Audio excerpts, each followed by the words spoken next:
শুরু হলো সব খবর। যমুনা টেলিভিশনের নিয়মিত আয়োজনে আপনাদের সবাইকে স্বাগত জানাচ্ছি। আমি খান তাজমিনা হাসান। বিএনপি সংবিধান সংশোধন চায়, সংস্কারের কথা কখনোই বলা হয়নি, এমনটাই জানিয়েছেন দলটির মহাসচিব ও স্থানীয় সরকার মন্ত্রী মির্জা ফখরুল ইসলাম আলমগীর। বলেছেন, রাজনৈতিক দলগুলোর সঙ্গে কোনো আলোচনা ছাড়াই গণভোটে উল্লেখিত জুলাই সনদে কিছু অংশ জুড়ে দেওয়া হয়েছিল। বিএনপি জুলাইকে রাজনৈতিক হাতিয়ার হিসেবে ব্যবহার করতে চায় না উল্লেখ করে মহাসচিব বলেন, জুলাই সনদ নিয়ে বিভ্রান্তি সৃষ্টির চেষ্টা করছে বিরোধী দল। সকালে জাতীয় প্রেস ক্লাবে এক স্মরণ সভায় মির্জা ফখরুল এসব কথা বলেন। স্বাক্ষরিত জুলাই সনদের প্রতিটি অক্ষর বাস্তবায়ন করা হবে বলে জানিয়েছেন মির্জা ফখরুল ইসলাম। জুলাই অভ্যুত্থান পরবর্তী দেশে গণতান্ত্রিক সংস্কারের লক্ষ্যে দীর্ঘ আলোচনা করে সব রাজনৈতিক দল। ঐকমত্যের ভিত্তিতে স্বাক্ষরিত হয় জুলাই সনদ। জাতীয় নির্বাচনের দিনই সেই সনদ নিয়ে অনুষ্ঠিত হয় গণভোটও। কিন্তু গণভোটে উল্লিখিত জুলাই সনদ আর স্বাক্ষরিত জুলাই সনদে ছিল বেশ কিছু পার্থক্য। নির্বাচনের আগেই সেসব বিষয় তুলে ধরে বিএনপি। এবার সংসদে সংবিধান সংশোধন কমিটি গঠন নিয়ে বিরোধী দলের সঙ্গে স্পষ্ট বিরোধ সরকারি দলের। সকালেই জাতীয় প্রেস ক্লাবে ঢাকা বিশ্ববিদ্যালয়ের সাবেক উপাচার্য প্রফেসর এমাজউদ্দিন আহমদের ষষ্ঠ মৃত্যুবার্ষিকী উপলক্ষে আয়োজিত স্মরণ সভায় এসব নিয়েই কথা বলেন বিএনপি মহাসচিব ও স্থানীয় সরকার মন্ত্রী মির্জা ফখরুল ইসলাম আলমগীর। জানান, স্বাক্ষরিত জুলাই সনদ অক্ষরে অক্ষরে বাস্তবায়ন করবে বিএনপি সরকার। এখানে সম্পূর্ণভাবে ভুল ব্যাখ্যা দেওয়া হচ্ছে যে আমরা জুলাই সনদ বাস্তবায়ন করতেছি না। আমরা জুলাই সনদ বাস্তবায়ন প্রত্যেকটি অক্ষর আমরা পালন করব, এটা হচ্ছে আমাদের কমিটমেন্ট। সেই গণভোটের একটা অংশ তো আমাদের সঙ্গে কোনো আলোচনাই হয়নি। জুলাই সনদের বইটা যদি আপনারা পড়েন, আমার কাছে এখানে নাই, প্রতিটি জায়গায় বলা আছে যে দল তাদের ম্যানিফেস্টো অনুযায়ী যেভাবে আশ্চর্য নির্বাচিত হবে, তারা তাদের ম্যানিফেস্টো অনুযায়ী সেইটাকে বাস্তবায়িত করবে। আমরা বারবারই এই কথা বলে এসেছি। বিএনপি দেশে প্রথম সংস্কার এনেছে উল্লেখ করে মির্জা ফখরুল বলেন, নির্বাচনের আগে থেকেই সংবিধান সংস্কার নয়, সংবিধান সংশোধনের কথা বলে এসেছে তার দল। বিরোধী দল যারা আছেন তারা অনেকে বিভিন্ন রকম মুখরোচক কথা বলে আপনার জনগণকে আপনার উত্তেজিত করবার চেষ্টা করছেন। জনগণের চেয়ে ভালো তো আপনার আর কেউ বোঝে না। আমরা তো বরাবরই বলে এসেছি যে আমরা সংবিধান সংশোধন করতে চাই, আমরা তো সংবিধান সংস্কারের কথা কখনোই বলিনি। সুতরাং আমাদের যেটা জনগণ আমাদেরকে যে ভোট দিয়েছে, ম্যানিফেস্টোর মধ্যে যেটা ছিল, সেই ম্যানিফেস্টোতে আমরা 2/3 মেজরিটি নিয়ে বিএনপি আজকে রাষ্ট্র পরিচালনার দায়িত্ব পেয়েছে। সুতরাং ওই জায়গায় কোনো রকমের কোনো আপনার বিভ্রান্তি কোনো অবকাশ আছে বলে আমি মনে করি না। বিভাজনের রাজনীতি নয়, বরং গণতন্ত্রে আস্থাশীল থাকতে সবার প্রতি আহ্বান জানান মির্জা ফখরুল ইসলাম আলমগীর। যে বিরোধী দল শুধুমাত্র আপনার তাদের ক্ষমতায় যাওয়ার জন্য এই জুলাইকে তারা ব্যবহার করতে চায়, আমরা কিন্তু চাই না যে জুলাই শুধু ক্ষমতার যাওয়ার জন্য আরেকটা হাতিয়ারই পরিণত হোক। সাইফুদ্দিন রবিন, যমুনা নিউজ, ঢাকা। আওয়ামী সন্ত্রাসীদের যারাই পুনর্বাসনের চেষ্টা করবে তাদের এই জাতীয় ছাত্র শক্তি প্রতিহত করবে বলে মন্তব্য করেছেন ছাত্র সংগঠনটির নেতারা। দুপুরে ঢাকা বিশ্ববিদ্যালয় কেন্দ্রীয় মসজিদ থেকে শুরু করা কফিন মিছিল ও সংহতি সমাবেশ শেষে মন্তব্য করেন তারা। বলেন, গণঅভ্যুত্থানের চলাকালে 17 জুলাই প্রতিটি ক্যাম্পাস দুর্গে পরিণত হয়, বিতাড়িত করা হয় ফ্যাসিস্টদের। দেশে গণতন্ত্র ফিরে এসেছে উল্লেখ করে তারা বলেন, এই দেশে আর কেউ ফ্যাসিবাদ চায় না। এ সময় অবিলম্বে সংস্কার ও গণভোট বাস্তবায়নের উপর জোর দেন তারা। আর কখনো ফ্যাসিবাদী শক্তির পুনরুত্থান ঘটবে না বলেও হুঁশিয়ারি দেন তারা। নেতারা অভিযোগ করেন, সামগ্রিকভাবে আওয়ামী লীগের বিচার হয়নি। গণতন্ত্রকে সমুন্নত রাখতে ও গণহত্যার বিচারের দাবিতে ছাত্র সমাজ ঐক্যবদ্ধ থাকবে বলেও আশা প্রকাশ করেন তারা।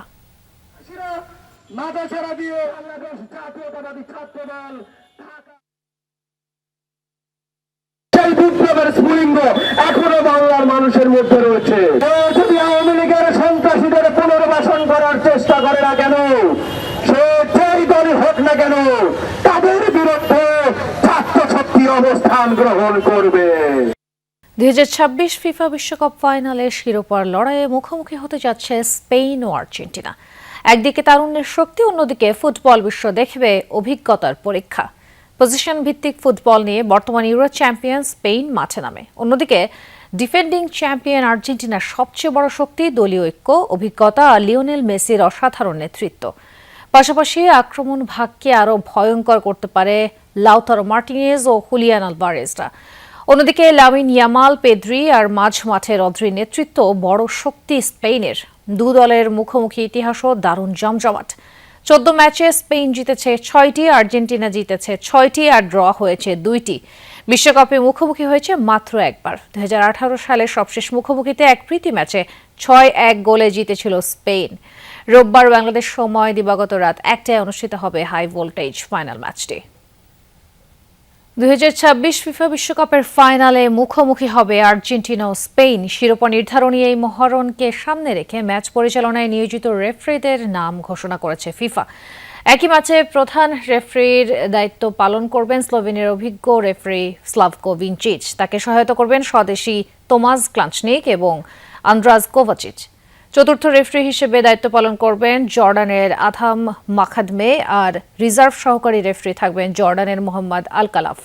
বিশ্বকাপের শিরোপা নির্ধারণী মহরণে অভিজ্ঞ রেফারি স্লাভকো ভিনচিচের প্রতিটি সিদ্ধান্তের দিকেই থাকবে ফুটবল প্রেমীদের বিশেষ নজর। রোববার নিউ জার্সির মেটলাইফ স্টেডিয়ামে বিশ্বসেরা হওয়ার লড়াইয়ে মুখোমুখি হতে যাচ্ছে আর্জেন্টিনা ও স্পেন। তবে এই মেগা ফাইনালের ঠিক আগ মুহূর্তে আবহাওয়া নিয়ে তৈরি হয়েছে চরম উদ্বেগ।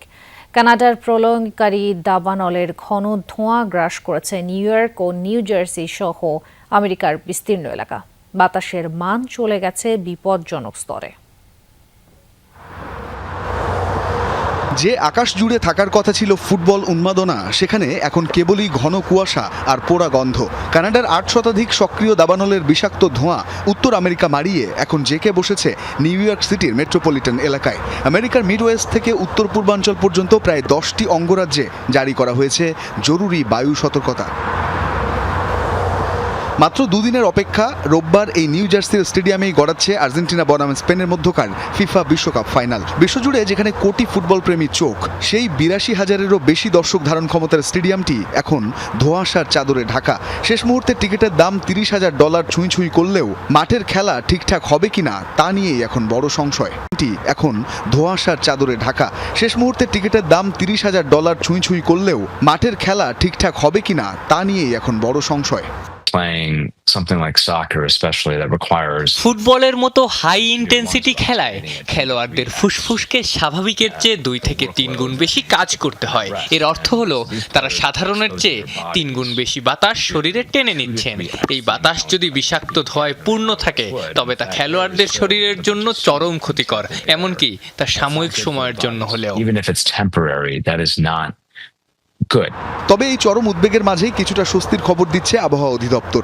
আবহাওয়াবিদদের পূর্বাভাস অনুযায়ী ফাইনালের আগের দিন অর্থাৎ শনিবার ভারী বৃষ্টির সম্ভাবনা রয়েছে, যা ধুয়ে দিতে পারে বাতাসের বিষাক্ত ধূলিকণা।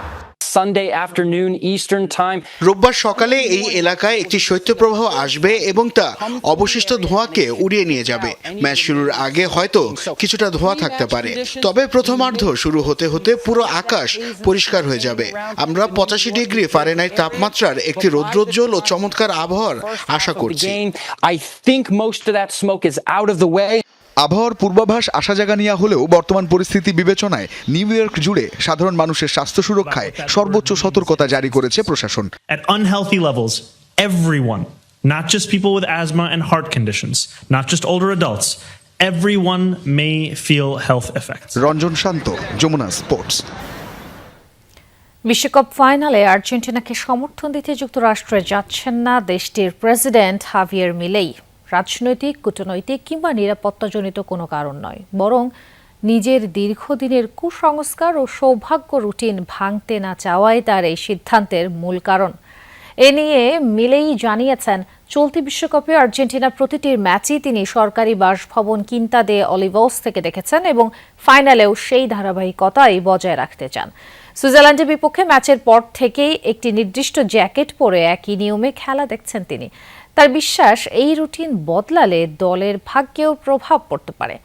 অন্যদিকে আর্জেন্টিনায় বহুদিন ধরে মুফা বা অমঙ্গল ডাকা কুসংস্কার প্রচলিত রয়েছে।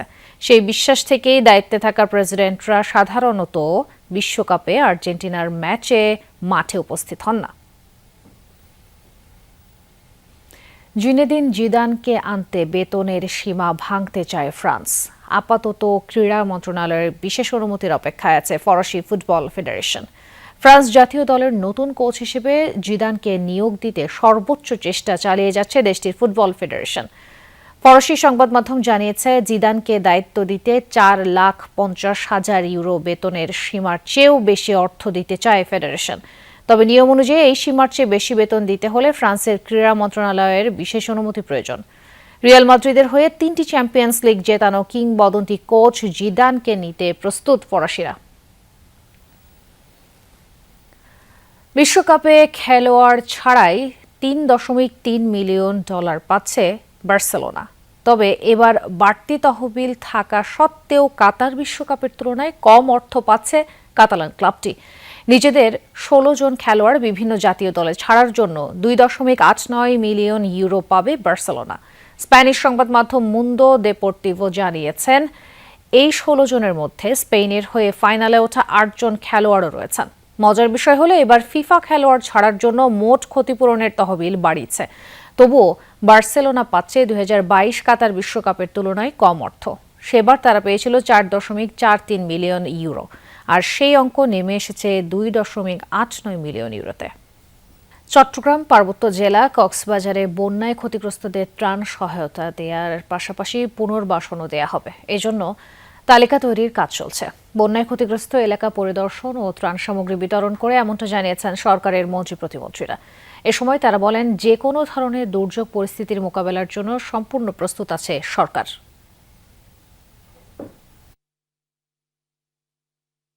টানা বর্ষণ আর পাহাড়ি ঢলে সম্প্রতি চট্টগ্রাম 3 পার্বত্য জেলা ও কক্সবাজারের বিস্তীর্ণ এলাকা প্লাবিত হয়। বানের পানি নামার পর বেরিয়ে আসছে ক্ষতচিহ্ন। ব্যাপক ক্ষতি হয়েছে বাড়িঘর, ফসল ও সড়ক অবকাঠামোর। বন্যায় ক্ষতিগ্রস্তদের মাঝে সরকারিভাবে চলছে ত্রাণ বিতরণ কার্যক্রম। সকালে নগরীর পতেঙ্গার মাইচপাড়া, হাদিপাড়া ও খেজুরথলি এলাকায় বন্যার্থদের মাঝে ত্রাণ বিতরণ করেন অর্থমন্ত্রী আমির খসরু মাহমুদ চৌধুরী। পরবর্তীতে সাংবাদিকদের প্রশ্নের জবাবে অর্থমন্ত্রী সরকারি উদ্যোগে বন্যা দুর্গতদের মাঝে ত্রাণ সামগ্রী বিতরণ ও খাদ্য সহযোগিতার কথা জানান। বলেন, বন্যায় চট্টগ্রাম জেলায় প্রায় 7 লাখ পানিবন্দী মানুষের মধ্যে 1,55,000 পরিবারকে চাল, ডালসহ শুকনো ও রান্না করা খাবার বিতরণ করা হয়েছে। ইতিমধ্যে 40,000 পরিবারকে চাল দেওয়া হয়েছে, 75,000 পরিবারকে শুকনা চাল, ডাল ইত্যাদি দেওয়া হয়েছে, প্রায় 40,000কে রান্না বান্না করে খাওয়ানো হয়েছে। এই ধারা কিন্তু অব্যাহত আছে, এটা চলতে থাকে। বন্যা দুর্গতদের পুনর্বাসন প্রক্রিয়া দ্রুত শুরু হবে বলে জানিয়ে অর্থমন্ত্রী বলেন, বন্যা পরবর্তী স্বাস্থ্য ঝুঁকি মোকাবেলায় ওষুধসহ যাবতীয় জিনিসপত্র প্রস্তুত আছে। যে কোনো ধরনের পরিস্থিতির জন্য সরকার সম্পূর্ণ প্রস্তুত। সরকার সম্পূর্ণভাবে প্রস্তুত আছে, সুতরাং ইনশাআল্লাহ চিন্তার কোনো কারণ নাই। সর্বপ্রস্তুতি নেওয়া আছে এবং কাজ অব্যাহত আছে, এবং যতক্ষণ পুনর্বাসন কাজ শেষ না হয় ততক্ষণ আমাদের পক্ষ থেকে, সরকারের পক্ষ থেকে সমস্ত কার্যক্রম অব্যাহত থাকবে। পরে চন্দনাইশ ও দোহাজারীতে বন্যার্তদের মাঝে ত্রাণ বিতরণের পাশাপাশি লোহাগাড়া উপজেলার ডলুখালের ভাঙন ও সাতকানিয়া নলুয়া ইউনিয়নের বন্যা কবলিত এলাকা পরিদর্শন করেন তিনি। এদিকে দুপুরে কক্সবাজারের চকরিয়ার ফাঁসিয়াখালীতে বন্যা দুর্গতদের মাঝে ত্রাণ বিতরণ করেন স্বরাষ্ট্রমন্ত্রী সালাউদ্দিন আহমদ। বন্যায় ক্ষতিগ্রস্ত এলাকায় সরকারের পক্ষ থেকে জরিপ কার্যক্রম পরিচালিত হচ্ছে বলে জানান স্বরাষ্ট্রমন্ত্রী। যেখানে যেখানে বন্যা উপদ্রুত হয়েছে সমস্ত এলাকায় আমরা সরকারিভাবে জরিপ পরিচালনা করছি। কি কি ক্ষতিগ্রস্ত হয়েছে, রাস্তাঘাট, শিক্ষা প্রতিষ্ঠান, ঘরবাড়ি, ফসল, গবাদি পশু ইত্যাদি সমস্ত কিছু। ত্রাণ বিতরণ শেষে চকরিয়ার ছড়াকুল এলাকায় ক্ষতিগ্রস্ত বেড়িবাঁধ, সড়ক ও বসতবাড়ি পরিদর্শন করেন সালাউদ্দিন আহমদ। আমাদের এই প্রচেষ্টা অব্যাহত থাকবে। সরকারিভাবে, বেসরকারিভাবে যে সমস্ত বেসরকারি সংস্থা আছে তারাও, এবং সমস্ত মানবিক সাহায্যকারী প্রতিষ্ঠানগুলো সবাই এগিয়ে এসছে। ইনশাআল্লাহ আমরা সম্মিলিতভাবে এই দুর্যোগ মোকাবেলা করব। বান্দরবানের রোয়াংছড়ি ও জামছড়িতে বন্যায় ক্ষতিগ্রস্ত এলাকা পরিদর্শন করেন পার্বত্য চট্টগ্রাম বিষয়ক প্রতিমন্ত্রী ব্যারিস্টার মীর মোহাম্মদ হেলাল উদ্দিন। বিতরণ করেন ত্রাণ সামগ্রী। এ সময় তিনি বলেন, ক্ষতিগ্রস্ত মানুষের কথা চিন্তা করে বন্যা কবলিত এলাকায় বিভিন্ন ব্যাংক ও এনজিওর ক্ষুদ্র ঋণের কিস্তি 1 মাসের জন্য স্থগিত রাখার ব্যবস্থা করা হয়েছে। বন্যা পরবর্তী সময় ওনার যে ক্ষয়ক্ষতির শিকার হচ্ছে, আমরা কিছুটা হলেও সরকারের পক্ষ থেকে, রাষ্ট্রের পক্ষ থেকে তাদেরকে আবার পুনর্বাসনে স্বাভাবিক জীবনে ফেরত যেতে আমরা যেন সেই সাহায্যটা তাদেরকে করতে পারি, এই চেষ্টা আমাদের রয়েছে। প্রবল বর্ষণে প্লাবিত ও বন্যায় ক্ষতিগ্রস্ত রাঙ্গামাটির বিভিন্ন এলাকা পরিদর্শন করেন রাঙ্গামাটির সংসদ সদস্য দীপেন দেওয়ান। এ সময় ভুক্তভোগীদের মধ্যে ত্রাণ সামগ্রী বিতরণের পাশাপাশি দ্রুত পুনর্বাসনের আশ্বাস দেন তিনি। যমুনা নিউজ। বন্যার ক্ষত এখন স্পষ্ট পাহাড়ি জনপদ ও দক্ষিণ চট্টগ্রামের বিভিন্ন এলাকায়। চলছে সরকারি সহ বিভিন্ন সামাজিক ও স্বেচ্ছাসেবী সংগঠনের ত্রাণ বিতরণ কার্যক্রম। তবে পুনর্বাসন, কৃষি ও জীবিকা পুনরুদ্ধারে দীর্ঘমেয়াদী সহায়তা প্রদানের দাবি জানিয়েছে হাজারো ক্ষতিগ্রস্ত পরিবার।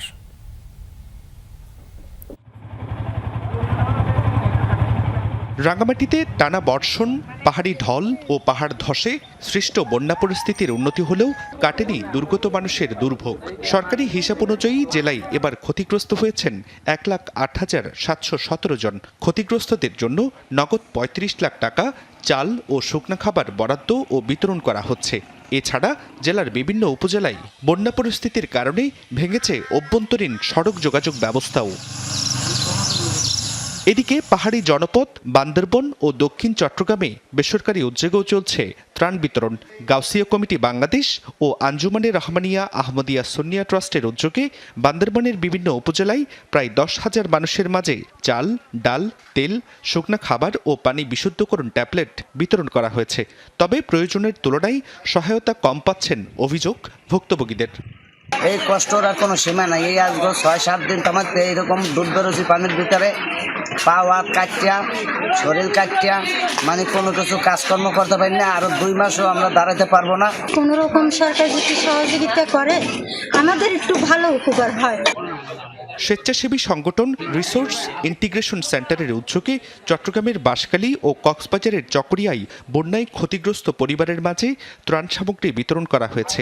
সংগঠনটির নেতারা জানান, দুর্যোগ কবলিত মানুষের পাশে থেকে পুনর্বাসন কার্যক্রমেও সহযোগিতা অব্যাহত রাখবে তারা। জুবাইর রিফাত, যমুনা নিউজ। বঙ্গোপসাগরের লঘুচাপের প্রভাবে এখনও দেশের সব সমুদ্র বন্দরে বহাল রাখা হয়েছে 3 নম্বর সতর্ক সংকেত। বৈরী আবহাওয়ায় উপকূলীয় এলাকায় নদীর পানির অস্বাভাবিক জোয়ারে প্লাবিত হচ্ছে নিম্নাঞ্চল। বরগুনায় পায়রা, বিষখালী ও বলেশ্বর নদীর পানি জোয়ারে স্বাভাবিকের তুলনা 2 থেকে 3 ফুট বৃদ্ধি পেয়েছে। তলিয়েছে বড়ইতলা ও পুরকাটা ফেরিঘাটের গ্যাংওয়ে সড়ক। ব্যাহত হচ্ছে যান চলাচল, দুর্ভোগে পড়েছেন পথচারীরা। এদিকে সমুদ্রের দীর্ঘ নিষেধাজ্ঞার পর বৈরী আবহাওয়ায় মাছ শিকারেও ব্যাহত হচ্ছে। এতে বিপাকে উপকূলের জেলেরা।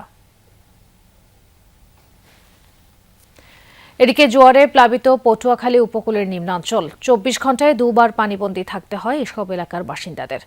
ভাঙা বেড়ি বাঁধ ও জোয়ারের পানিতে তলিয়ে যায় কলাপাড়া উপজেলার লঞ্চঘাট সহ বেশ কয়েকটি স্থান। এছাড়া রাঙ্গাবালির চরমন্তাজ, গলাচিপার চালিতা বুনিয়া এলাকাও প্লাবিত। তবে পানি উন্নয়ন বোর্ড বলছে, জোয়ারের পানিতে এখনও পায়রা, আগুনমুখা ও আন্ধারমানিক নদীর পানি বিপদসীমা অতিক্রম করেনি। ইঞ্জিনের কার্যক্ষমতা কম থাকায় ভৈরব রেল সেতুতে উঠতে না পেরে 3 ঘন্টা আটকে ছিল তিতাস কমিউটার ট্রেন। পরে আখাউড়া থেকে ইঞ্জিন এনে ট্রেনটি চালু করা হয়।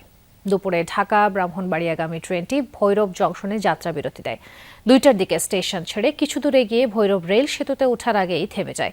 কয়েকবার চেষ্টা করেও সেতুতে উঠতে না পেরে আবারও ভৈরব রেলওয়ে জংশনের আউটারে ফিরে আসে ট্রেনটি। সেখানে প্রায় 3 ঘন্টা আটকে থাকে তিতাস কমিউটার। এদিকে ট্রেন সেতুতে উঠতে না পারায় চরম দুর্ভোগে পড়েন শত শত যাত্রী। কেউ কেউ বিকল্প উপায়ে রওনাও দিয়ে দেন গন্তব্যে। পরে বিকাল 5টার দিকে আখাউড়া থেকে ইঞ্জিন এনে আবারও ট্রেনটি চালু করা হয়। নির্বাচন কমিশনের সার্ভার, জন্ম নিবন্ধন ও টিকা সনদ জালিয়াতি সহ একাধিক আলোচিত সাইবার অপরাধে বারবার উঠে এসেছে হোয়াইট ডেভিল নামটি। পুলিশের দাবি, সরকারি গুরুত্বপূর্ণ সার্ভারে অনুপ্রবেশ করে তথ্য বিকৃতি ও প্রতারণার পাশাপাশি চট্টগ্রাম বন্দরে কোটি টাকার বিদেশি মদ ও সিগারেট অবৈধভাবে খালাসের চেষ্টার সঙ্গে জড়িত ছিলেন এই সাইবার অপরাধী। নেপালে পালানোর সময় ঢাকা থেকে গ্রেফতার হওয়া শেখ সেজানের বিরুদ্ধে রয়েছে অন্তত 8টি মামলা।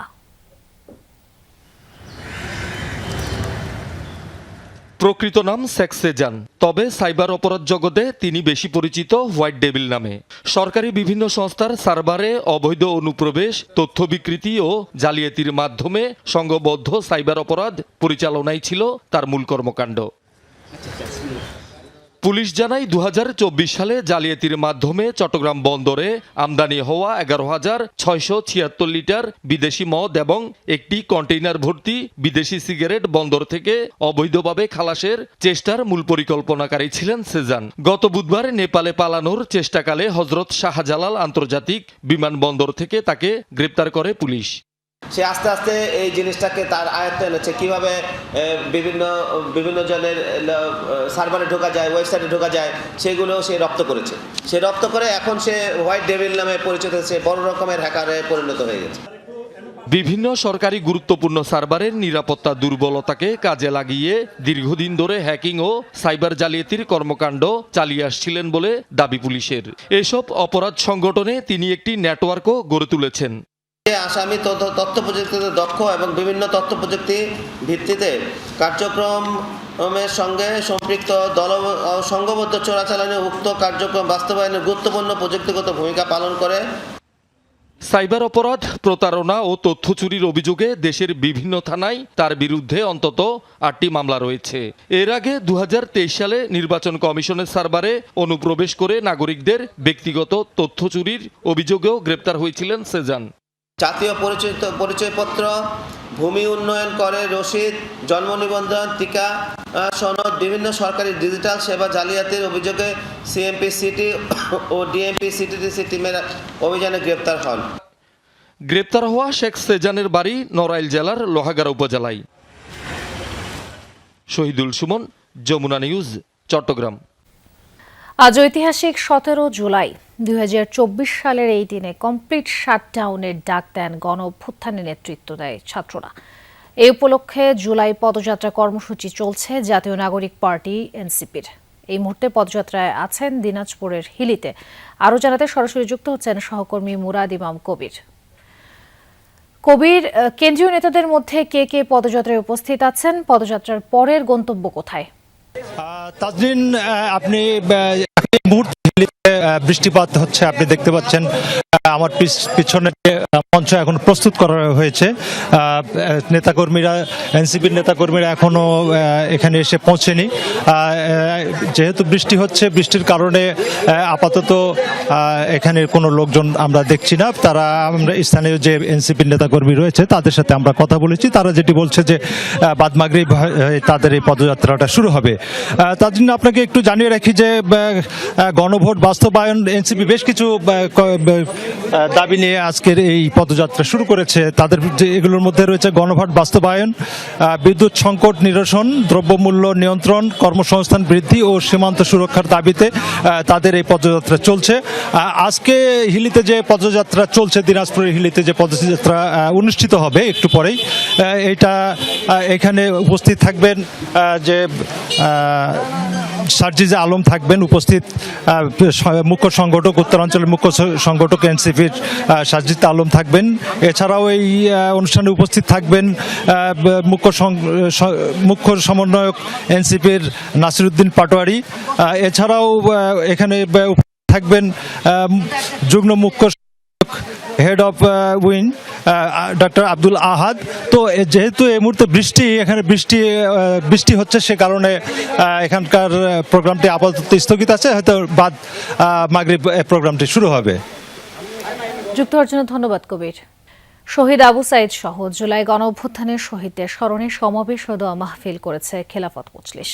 শুক্রবার বাদ জুমা জাতীয় মসজিদ বায়তুল মোকাররমের উত্তর গেটে ছিল এই সমাবেশ।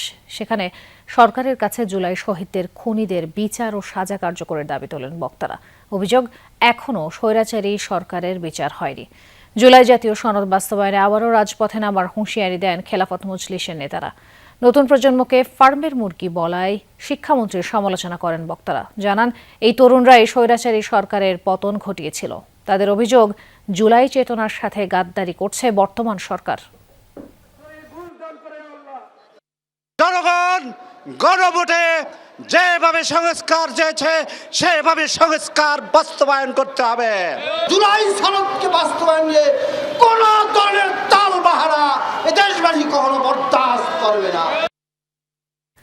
বিদেশি শিক্ষার্থীদের জন্য ভিসা নীতি আরও কঠোর করল যুক্তরাষ্ট্র। নতুন নিয়ম অনুযায়ী কেন্দ্রীয় সরকারের বিশেষ অনুমতি ছাড়া F1 এবং J1 ভিসাধারীরা 4 বছরের বেশি দেশটিতে থাকতে পারবেন না। একাডেমিক প্রোগ্রাম ও বিশ্ববিদ্যালয় পরিবর্তনের সুযোগও সীমিত করা হয়েছে। এছাড়া কমানো হয়েছে বিদেশি সংবাদকর্মীদের যুক্তরাষ্ট্রে অবস্থানের সময়সীমাও। উচ্চশিক্ষার জন্য অনেকেরই পছন্দের শীর্ষে যুক্তরাষ্ট্র। খ্যাতনামা বিশ্ববিদ্যালয়ে অধ্যয়নের জন্য প্রতি বছর মার্কিন মুলুকে পাড়ি জমান হাজার হাজার বিদেশি শিক্ষার্থী। মূলত F1 ভিসায় যুক্তরাষ্ট্রে যান শিক্ষার্থীরা। এছাড়া শিক্ষা ও সংস্কৃতি বিনিময়ের জন্য গবেষক, অধ্যাপক, শিক্ষার্থী ও প্রশিক্ষণার্থীদের দেয়া হয় J1 ভিসা। দুটি ভিসার নীতিতেই ব্যাপক পরিবর্তন আনার ঘোষণা দিয়েছে ট্রাম্প প্রশাসন। এতদিন এসব ভিসাধারীরা ডিউরেশন অব স্ট্যাটাস শর্তে যুক্তরাষ্ট্রে প্রবেশের অনুমতি পেতেন, ফলে ডিগ্রি সম্পন্ন না হওয়া পর্যন্ত পেতেন দেশটিতে অবস্থানের সুযোগ। এছাড়া শিক্ষা প্রতিষ্ঠানগুলোর হাতেই ছিল ভিসার মেয়াদ বাড়ানোর ক্ষমতা। তবে নতুন নিয়মে বেঁধে দেওয়া হয়েছে 4 বছরের সময়সীমা। এর বেশি যুক্তরাষ্ট্রে অবস্থান করতে লাগবে কেন্দ্রীয় সরকারের অনুমতি। এছাড়া স্নাতক শেষ করার পর দেশ ত্যাগ অথবা ভিসার শ্রেণী পরিবর্তনের জন্য 30 দিন সময় পাবেন শিক্ষার্থীরা। আগে যা ছিল 60 দিন। যুক্তরাষ্ট্রে অধিকাংশ স্নাতক কোর্স 4 বছরের হলেও ডক্টরেট সহ স্নাতকোত্তরের অনেক কোর্সে আরও বেশি সময় লাগে। তাই এই সিদ্ধান্ত বিদেশি শিক্ষার্থীদের ভবিষ্যৎ অনিশ্চয়তায় ফেলতে পারে শঙ্কা বিভিন্ন সংগঠনের। যদিও ট্রাম্প প্রশাসনের সাফাই অভিবাসন নীতির অপব্যবহার রোধে নেওয়া হয়েছে এ সিদ্ধান্ত। কঠোর হয়েছে বিদেশি সাংবাদিকদের ভিসা নীতিও। আগে মিডিয়া বা আই ভিসায় যুক্তরাষ্ট্রে গিয়ে কয়েক বছর থাকার সুযোগ পেতেন সংবাদকর্মীরা। এখন তা কমিয়ে আনা হয়েছে 240 দিন বা 8 মাসে। আর চীনের সাংবাদিকরা দেশটিতে থাকতে পারবেন মাত্র 3 মাস। নতুন নিয়ম কংগ্রেসে পর্যালোচনা সাপেক্ষে আগামী সেপ্টেম্বর থেকে কার্যকর হবে। মোস্তফা মাহমুদ, যমুনা নিউজ। ভেনেজুয়েলায় জোড়া ভূমিকম্পে প্রাণহানি বেড়ে 5,000-এর কাছাকাছি দাঁড়িয়েছে। আহতের সংখ্যা 17,000 ছুঁই। বৃহস্পতিবার এ তথ্য জানিয়েছে দেশটির প্রশাসন। তবে জাতিসংঘের ধারণা অনুযায়ী এখনও 50,000-এর বেশি মানুষ নিখোঁজ দেশটিতে। ভূমিকম্পের 3 সপ্তাহেরও বেশি সময় পর ধ্বংসস্তূপ থেকে উদ্ধার করা হচ্ছে একের পর এক মরদেহ। জীবিত কাউকে উদ্ধারের সম্ভাবনা আর নেই বলে জানিয়েছে প্রশাসন। ধ্বংসযজ্ঞ সরাতে কাজ করছেন কয়েক হাজার কর্মী। 24 জুন স্থানীয় সময় সন্ধ্যায় মাত্র 39 সেকেন্ডের ব্যবধানে দুবার ভূমিকম্পে কেঁপে ওঠে ভেনেজুয়েলা। পশ্চিমবঙ্গে নেতাজি সুভাষচন্দ্র বোস আন্তর্জাতিক বিমানবন্দর এলাকার মসজিদে নামাজ আদায়ে নিষেধাজ্ঞাকে কেন্দ্র করে ছড়িয়েছে উত্তেজনা। এদিন মসজিদে মুসল্লিদের জুম্মার নামাজ পড়তে দেয়নি রাজ্যের বিজেপি সরকার। বৃহস্পতিবার রাত থেকেই পুলিশ ও কেন্দ্রীয় বাহিনীর করা নিরাপত্তা চাদরে মুড়ে ফেলা হয় মসজিদের প্রবেশ পথের সামনে বাঁকড়া এলাকা। জারি করা হয় 163 ধারা। সম্প্রতি বিমানবন্দরের দ্বিতীয় রানওয়ের পাশে অবস্থিত ঐতিহাসিক গৌরীপুর জামে মসজিদটিতে নামাজ বন্ধ করা হয়। মসজিদটি সরানোর পরিকল্পনার অংশ হিসেবে এই পদক্ষেপ বলে জানায় পশ্চিমবঙ্গের মুখ্যমন্ত্রী শুভেন্দু অধিকারী। প্রতিবাদে মুসলিম ধর্মাবলম্বীদের পথে নামার ডাক দিয়েছিলেন রাজ্যের সাবেক মন্ত্রী সিদ্দিকুল্লাহ চৌধুরী। তার ডাকে সাড়া দিয়ে অনেকেই কালো ব্যাজ পরিধান করে জড়ো হয়েছিলেন এলাকাটিতে। তবে শেষ পর্যন্ত তাদের মসজিদে প্রবেশ করতে দেওয়া হয়নি। জমকালো আয়োজনের মধ্য দিয়ে 100 বছর পূর্তি উদযাপিত হল ফ্রান্সের ঐতিহাসিক গ্র্যান্ড মস্ক অফ প্যারিসের। প্রথম বিশ্বযুদ্ধে ফ্রান্সের হয়ে জীবন উৎসর্গকারী মুসলিম সেনাদের স্মরণে নির্মিত হয় ঐতিহাসিক মসজিদটি। নানা সামাজিক ও রাজনৈতিক টানাপোড়েনের মাঝে এই শতবর্ষ উদযাপন ফরাসি সমাজে সম্প্রীতি ও ঐক্যের নতুন বার্তা দিচ্ছে। ইউরোপের অন্যতম প্রাচীন শহর প্যারিস শহরের প্রাণকেন্দ্রে দাঁড়িয়ে আছে গ্র্যান্ড মস্ক। 100 বছর পূর্ণ করল এই স্থাপত্যটি। মুসলমানদের এই ঐতিহাসিক মসজিদ সাক্ষ্য দিচ্ছে সম্প্রীতি আর সৌহার্দ্যের। তাই জমকালো প্রদর্শনী আর বর্ণিল আয়োজনে উদযাপন হচ্ছে এর শতবর্ষ পূর্তি। প্রথম বিশ্বযুদ্ধ চলাকালে লাখ লাখ মুসলমান ফ্রান্সের হয়ে যুদ্ধ করে। এর মধ্যে ছিল আলজেরিয়া, তিউনিসিয়া, মরক্কো আর মালির সাহসী যোদ্ধারা। এসব দেশ ফ্রান্সের উপনিবেশ ছিল। রণক্ষেত্রে জার্মান ও অস্ট্রিয়ান সেনাদের বিরুদ্ধে তাদের বীরত্বের গাথা ছড়িয়ে পড়ে পুরো ইউরোপ জুড়ে। এ যুদ্ধে প্রাণ হারান 10 লাখেরও বেশি মুসলমান যোদ্ধা। তাদের আত্মত্যাগের স্মরণে এবং দেশটিতে থাকা ইসলাম ধর্মাবলম্বীদের নামাজের জন্য 1926 সালে মসজিদটি নির্মাণ করে ফ্রান্সের সরকার। নাম দেওয়া হয় গ্র্যান্ড মস্ক।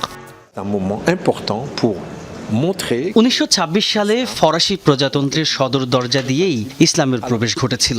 আজ আমি সবাইকে এটি দেখাতে চাই যে এই ইতিহাসটি ফরাসি সমাজেরই অংশ, যা আমাদের সবার। bien au contraire cette journée au-delà simplement de মুসল্লিদের জন্য মসজিদটিকে সাজানো হয়েছে, সেই সাথে আমন্ত্রণ জানানো হয়েছে শহরের সকল ধর্মপ্রাণ মুসলমানদের। সারা বছরই আলোর বর্ণিল সজ্জায় সজ্জিত থাকবে মসজিদটি। মুসল্লিরাই এই মসজিদের প্রাণ। শতবর্ষের এই আনন্দ ভাগ করে নিতে আজ আমরা তাদের আমন্ত্রণ জানিয়েছি। এটি তো কেবল প্রথম শতাব্দী। আমাদের এই ঐতিহ্যবাহী প্রতিষ্ঠানটি যেন আগামী শত শত বছর টিকে থাকে, আজ এই দোয়াই করি। শতবর্ষ উপলক্ষে মসজিদে এসেছিলেন প্যারিসের গির্জার প্রধান ধর্মযাজক। এছাড়াও ছিলেন শহরটির মেয়র আর ইউরোপীয় নেতারা। এ সময় পারস্পরিক ধর্মীয় শ্রদ্ধা ও সম্প্রীতি বজায় রেখে একটি সুন্দর ভবিষ্যৎ গড়ার আশাবাদ ব্যক্ত করেন তারা। ফ্রান্সে বর্তমান ইউরোপীয় ইউনিয়নের মধ্যে সবচেয়ে বড় মুসলিম জনগোষ্ঠীর আবাসস্থল। দেশটির মোট জনসংখ্যার প্রায় 10% মুসলিম। মাহমুদ সাকিব, যমুনা নিউজ।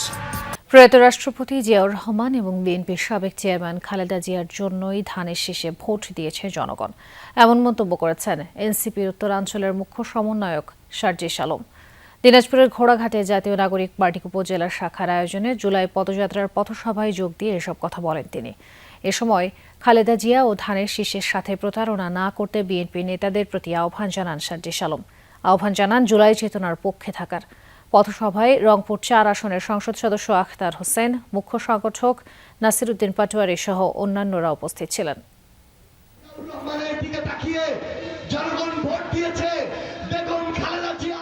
রহমানের মুখ দেখে পাঠায় নাই, জনগণ ভোট দিয়েছে মেজর জিয়াউর রহমানের দিকে তাকিয়ে, জনগণ ভোট দিয়েছে বেগম খালেদা জিয়ার বছরের পর বছর নিরপরাধ হয়েও জেলখানে ওই পথে যে তার জীবন শেষ করেছে। আপনারা বেগম খালেদা জিয়ার এত যে কষ্টের জীবন, এই জেলে কাটানো জীবন, এটার সাথে গাদ্দারি করিয়েন না।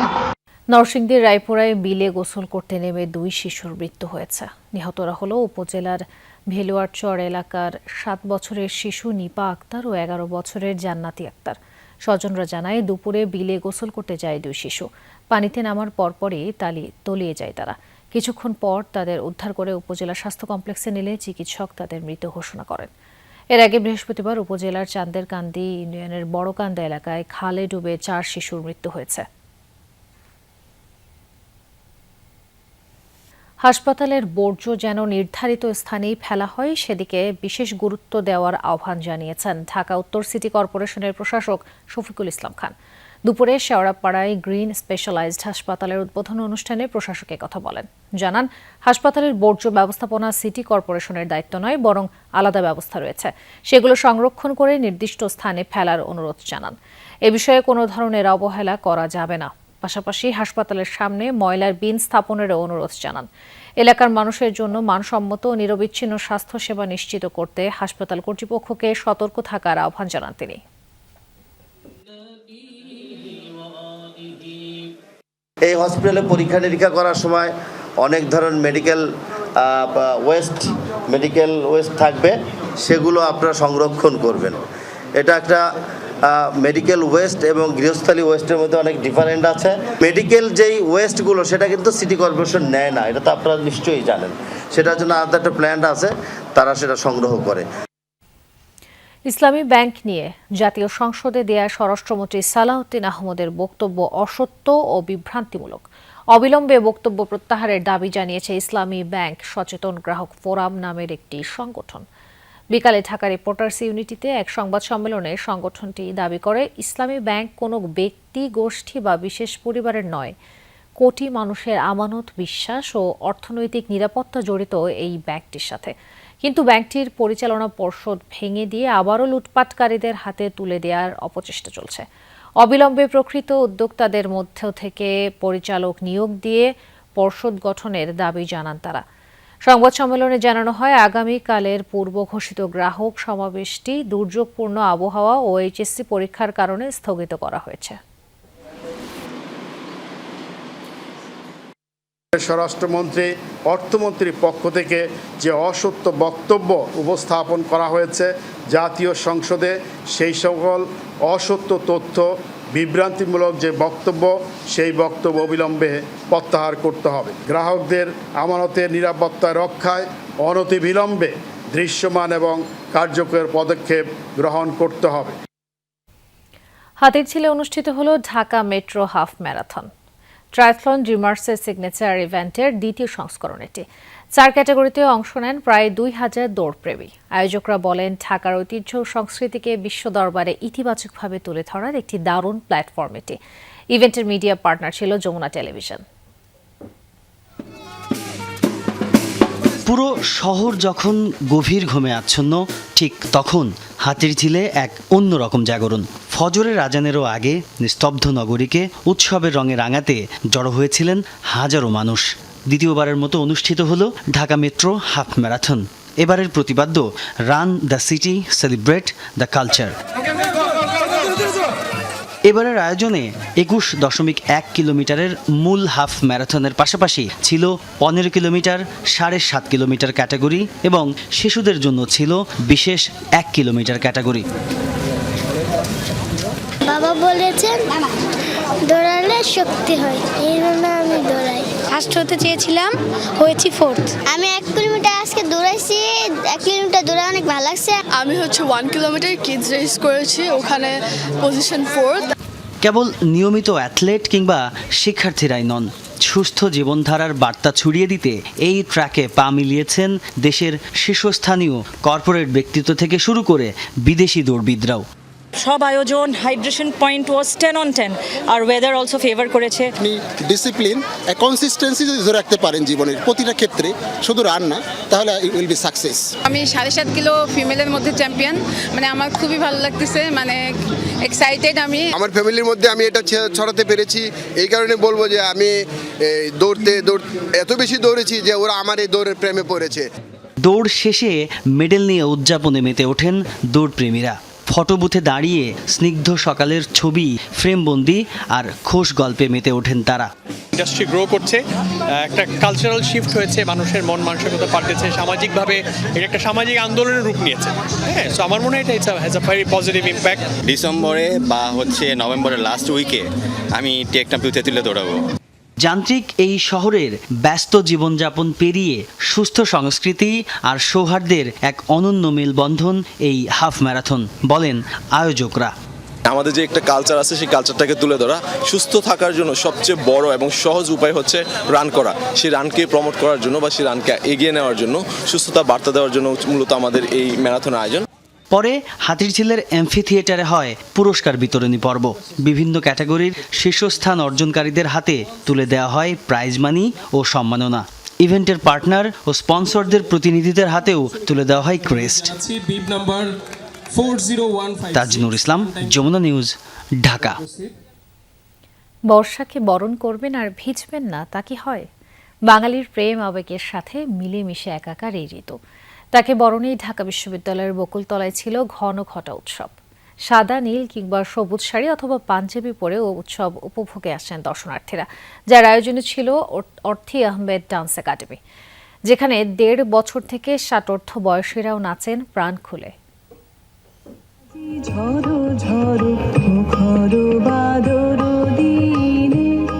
কাদামাটি, বৃষ্টি ভেজা বকুলতলা আর সুর তাল লয়ের ছন্দ। বর্ষাবরণে ঘনঘটা আয়োজনের এই প্রস্তুতিতে একাডেমি ঢাকা বিশ্ববিদ্যালয়ের চারুকলায় দ্বিতীয়বারের মতো বর্ষাবরণ উৎসব। তাই শেষ অনুশীলনে তালগুলো আরেকবার করে ঝালিয়ে নেয়া। 1.5 বছরের ক্ষুদে নৃত্যশিল্পীরা যেমন বাঁধছে ঘুঙুর, রয়েছেন ষাটোর্ধ্বরাও। জীবনের ব্যস্ততায় ভুলতে বসা শখের নাচকেই আপন করে নেয়ার সুযোগ পেয়েছেন তারা। তাই ঝড়ো বাতাস আর কাদামাটিতেই প্রাণ খুলে চলে মুদ্রার ঝংকার।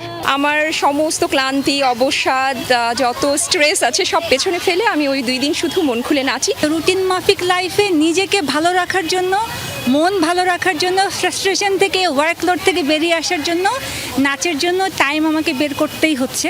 আমি ছোটবেলায় নাচ করতাম, বাট যেটা হয় একটা সময় পরে আর কন্টিনিউ করা হয় না, ছেড়ে দেওয়া হয়েছিল। আমি 6 বছর বয়স থেকে নাচ করি, তারপরে 2 দশকের বেশি সময় আমি নাচ বন্ধ রেখেছিলাম। এই বয়সটায় এসে প্রফেশনাল ব্যস্ততা পাশাপাশি আপনার শখ পূরণ করা যে সম্ভব, এটা আসলে সময়ের সাথে কিভাবে যেন হয়ে গেছে। সারাদিনের ক্লান্তি আর চাপ ভুলে নাচে নিজেকে খুঁজে পাওয়া। প্রতিটি তাল আর ছন্দেই মিশে আছে শৌখিনতা আর আত্মতৃপ্তি। যেহেতু বর্ষা এবং আমরা বর্ষাকে উদযাপন করছি, তাই আমরা চাই যে সবাই একদম চুপচুপে ভিজে একদম মানে পরিপূর্ণভাবে আসলে বর্ষাটাকে উদযাপন করুক।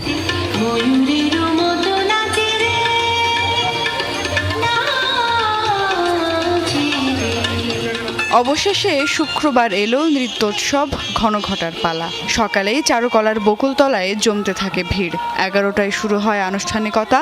রঙিন সাজ, মাতাল ছন্দে একে একে নৃত্যশিল্পীদের নৃত্য প্রদর্শন।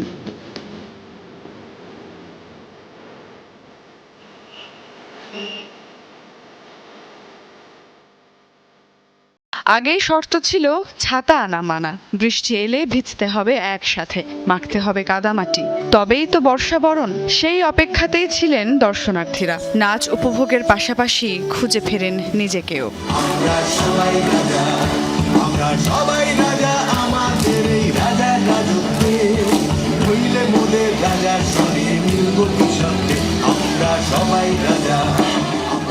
শুধু নৃত্য প্রদর্শনী নয়, অর্থী ডান্স একাডেমি আর জাগো ফাউন্ডেশনের যৌথ উদ্যোগে এই আয়োজন থেকে তোলা হয় তহবিল, যা পাঠানো হবে বন্যা দুর্গত এলাকাগুলোতে।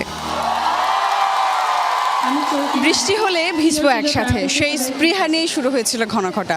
বৃষ্টি তো হলো না, তবে বর্ষাকে বরণ করা হয়েছে শতভাগ। সামনের বছর আরও ঘটা করে আসুক ঘনঘটা, সেই প্রত্যাশা নৃত্যপ্রেমীদের। সুমাইয়া ঐশী, যমুনা নিউজ, ঢাকা। এই ছিল সব খবরের আজকের আয়োজনে। এতক্ষণ সাথে থাকার জন্য সবাইকে ধন্যবাদ।